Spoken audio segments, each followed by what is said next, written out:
Thank you for joining us for another installment of Fan Talk. I'm your host, Chulo Chules. Today we'll be recapping the past season in the English Premiership. I've got a couple of brothers that's here to share and actually give me their views on what they thought of this season. You can catch us on social media, on all our platforms, as well as subscribing on our YouTube channel on Fan Talk TV. Gentlemen, please welcome yourselves. Back like I never left, it's Nigel in the building. Hi, I'm Katz. I'm Malcolm.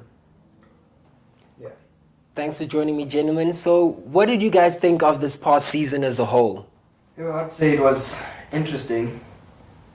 Obviously, because the season was basically manager's season, whereby you had your Klopp, your Pep Guardiola, Jose Mourinho, Pochettino, and Wenger going against each other.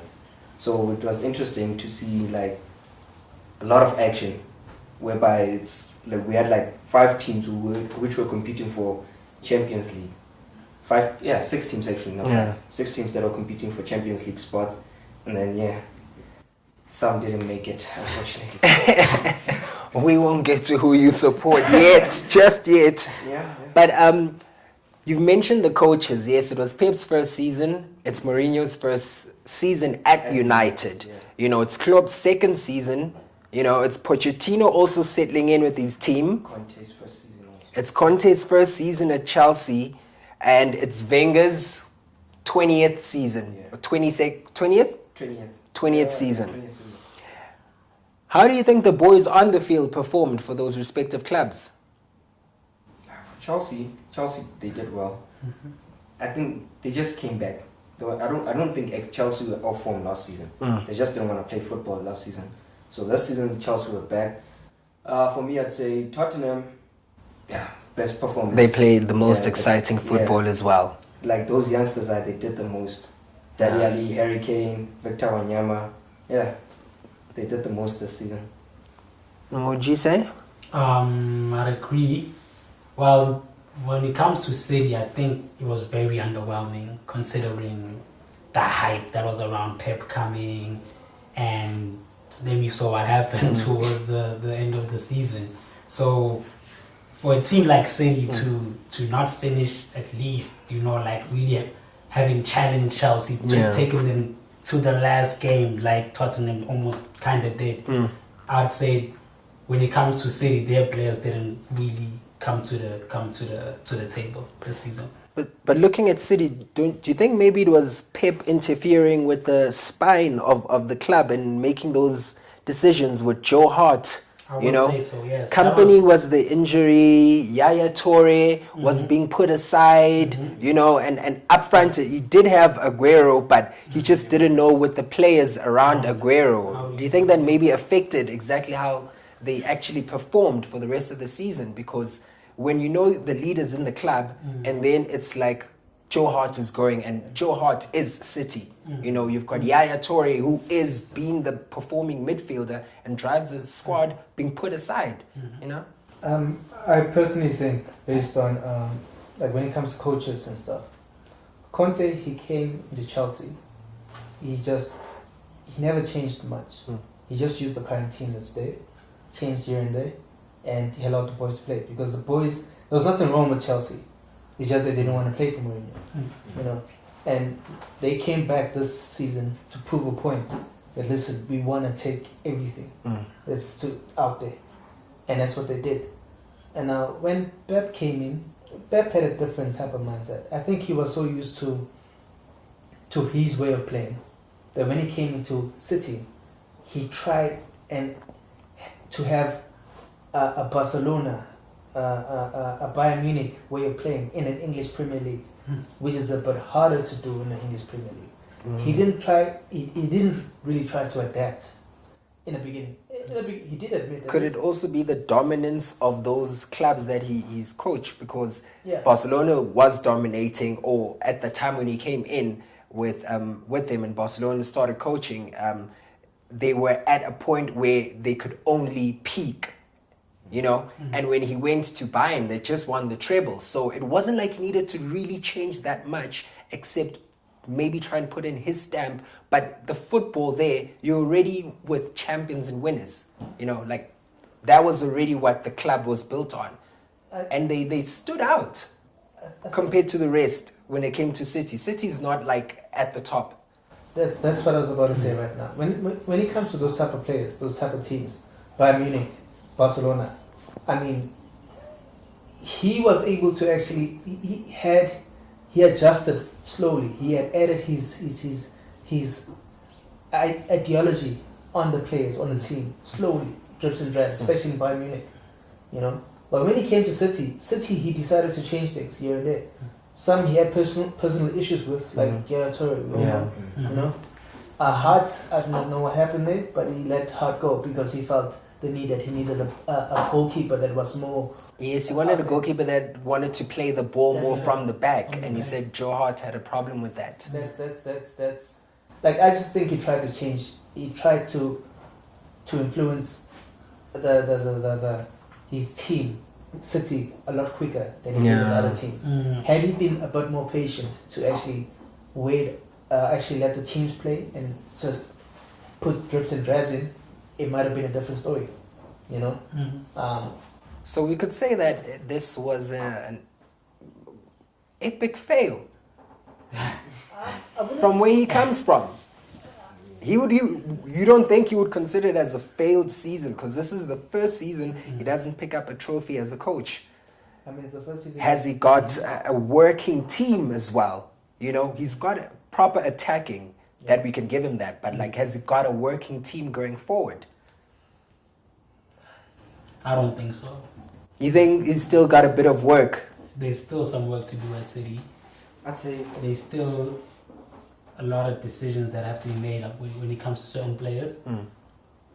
So when you look at it like that, there's still room for improvement, like a lot of improvement. Because fair enough, the attack is great, but also at the same time, Aguero, it seems uncertain about his future, because there's Gabriel Jesus, and he's also willing to play, and we've seen him a couple of games, him coming on. So I don't know how Pep's gonna go about that. Gundogan's gonna come back from injury next season, but then you've got a player like Yaya Toure, who once again, when called up to perform, he performs. So it's a lot of decisions have to be made, and Pep is really gonna have to be honest with himself and really see if he wants to play his whole entire way of playing football, or also adjust his way of playing to the Premier League, because he clearly saw that it didn't work. Like he said, he clearly saw it didn't work. Now, another side to look at is Arsenal. They've been consistent on that number 4 spot for a couple of years. Yes. You know, Yeah. what do you think of Arsenal's season? for me, this season was the worst, because I actually got to a point where I was actually thinking about, should I continue supporting Arsenal? But then, let's leave that. I'm an Arsenal fan till the death of me, né? Arsenal, what they did this season, what killed Arsenal is we could say, from January and February.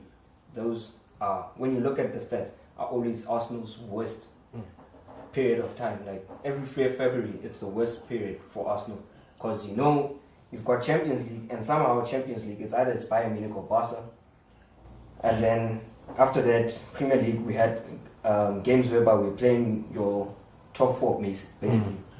Like in that month, we played 2 teams from the top 4. I can't remember right now. Yeah. But then, all in all, Arsenal, for me, it seemed like the players didn't want to play for the manager this season.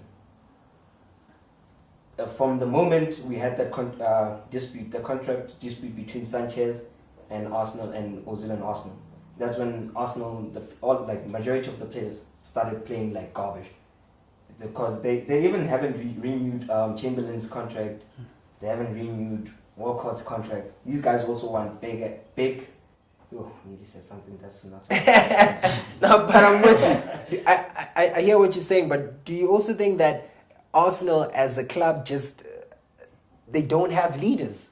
There's a point you can actually say that they're not motivated by Wenger anymore. But if you have a player that is on the field, they can pick up the players, because I think Sanchez didn't want to assume that role, but he didn't have it. He didn't have a choice. He needed to be that man because no one was stepping up.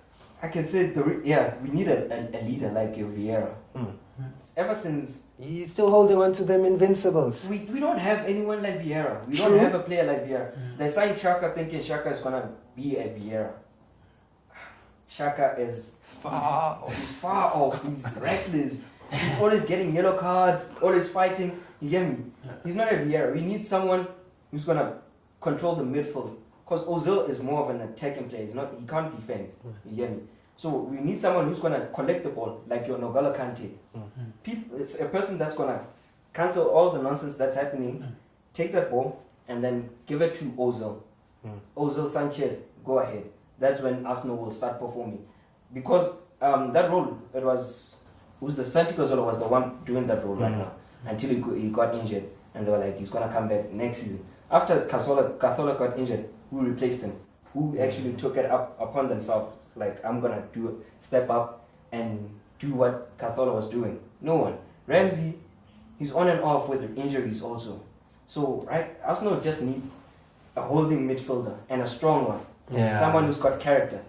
From there, the team it's a nice team. It's a perfect team, except for Monreal and Gibbs.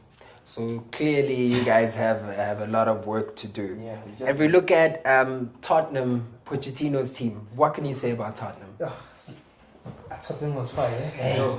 Tottenham this season they were fire. They were. I won't even. They were that team. They were that team. I mean, Kane from the front, he was just Phenomenal. 29 goals. you know, dude. That is just like I think this is his best season. Yeah. You know, It is. and it's actually a lot of the guys' best season this season. Dele Ali, Ali. Dembele came on and he actually was physical and he owned that midfield. Eriksen was there. Dyer was playing in the defense as well, but when he was called in there, Victor Wanyama.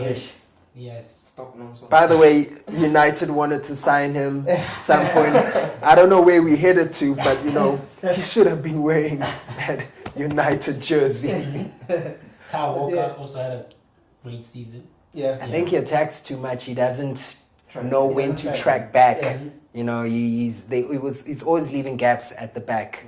You know, Yeah, but I thought he was phenomenal. Danny Rose before the injury as well. yeah. You know,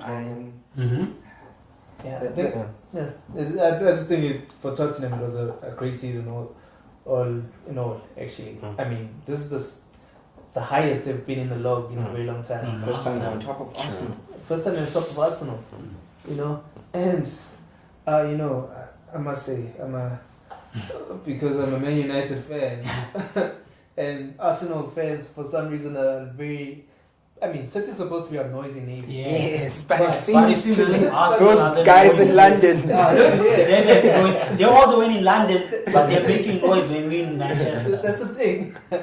So, I mean, I must say, this is a season where I'm very happy that in a very long time, Arsenal is not in the Champions League. I mean, we're talking about it in a social group, soccer social group, where this one Arsenal fan was telling me, hey, you know what, how ironic, you guys are busy talking about humble pie, yet you're out there bragging. It's like, so a friend of mine commented and said, ironic, I know, right? That's like being sixth and still being in the Champions League. You know? So, I'm just happy Man U made it in the Champions League. I'm happy that Arsenal is not in it. Yeah. But I do think that this is going to be a season where Wenger has to really think about what is his next step. What's next? Actually. Yeah. You know? Now the boys from Anfield, you know that Anfield is a fortress, whether it's on the field, but those fans make it a fortress at Anfield. You know when they say you'll never walk alone, you'll never walk alone. Yeah. What has Klopp brought to that club? I think he just Besides his enthusiasm and the love, you can see he actually loves his players. Yeah. Besides enthusiasm on the sidelines as a coach, Yeah. you know, what is it that you think he's instilled in those boys? I think it's fire. Eh? Yeah. It's fire. Because you can see the guys, when Liverpool is off, they're off. They're off, yeah. But when they're on fire, they just unstoppable. on the day. True. They get to a point whereby they're scoring left, right, and center. Mm. You know, I mean, you can see that the players love. They do it for wholeheartedly when they're Yeah. on the pitch. Yeah.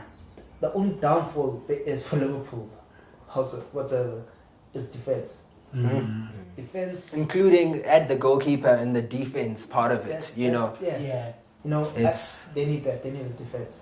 that's very true. Because he also has like some shaky moments as well. Yeah. But she's right. It's just always the defense that lets them down in the end. Mm-hmm. Because when Liverpool are off, they're off. But when they're on, Yeah. they're really on. But I think they also need to make a couple of signings coming season. Not just any like quality players, because you can't. Because there was a time where it looked like the person they relied on the most, Was money. Mane. Yeah. When you went to AFCON, Yeah. you saw what happened to Liverpool. When he came back, Yeah.